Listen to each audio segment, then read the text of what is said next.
আমাদের মন থেকে কি তাদের কি কখনো বুঝতে পারবো?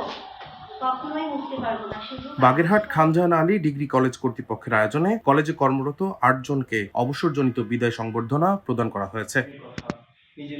শনিবার দুপুরে কলেজের শিক্ষক মিলনায়তনে বিদায় সংবর্ধনার আয়োজন করা হয়। কলেজ পরিচালনা পর্ষদের সভাপতি প্রফেসর শেখ মোস্তাহিদুল আলম এতে প্রধান অতিথি ছিলেন। কলেজ অধ্যক্ষ খন্দকার আসিফ উদ্দিন রাখির সভাপতিত্বে কলেজ পরিচালনা পরিষদের অন্যতম সদস্য অ্যাডভোকেট মাহফুজুর রহমান লাহু, অন্যান্য শিক্ষক মণ্ডলী সহ বিদায়ী মর্জিনা খানম বাংলা বিভাগ, হেমায়েত হোসেন অর্থনীতি, মোহাম্মদ নাজমুল হক secretariat science, Mahtabur Rahman পৌরনীতি, Mukunda Bihari Das যুক্তিবিদ্যা, Rafiqul Islam ICT এবং অফিস সহকারী মনিরুজ্জামান ও নওরোজ ইসলাম বক্তব্য রাখেন। বিদায়ী অনুষ্ঠানের আহ্বায়ক শেখ শাহিন হোসেন, বুলবুল তালুকদার, আহা মোহাম্মদ অলিউর রহমান, হালিমা খাতুন ও বিদায়ী শিক্ষকবৃন্দ তাদের কর্মকালীন সময়ের বিভিন্ন বিষয়ের স্মৃতিচারণ করেন। এছাড়া আগামীতে তাদের অভিজ্ঞতা বিনিময়ের মাধ্যমে কলেজে বিভিন্ন কর্মকাণ্ডে ভূমিকা রাখার প্রতিশ্রুতি ব্যক্ত করেন। কলেজ শিক্ষক সুলতানা পারভিন শিমু অনুষ্ঠান সঞ্চালনা করেন।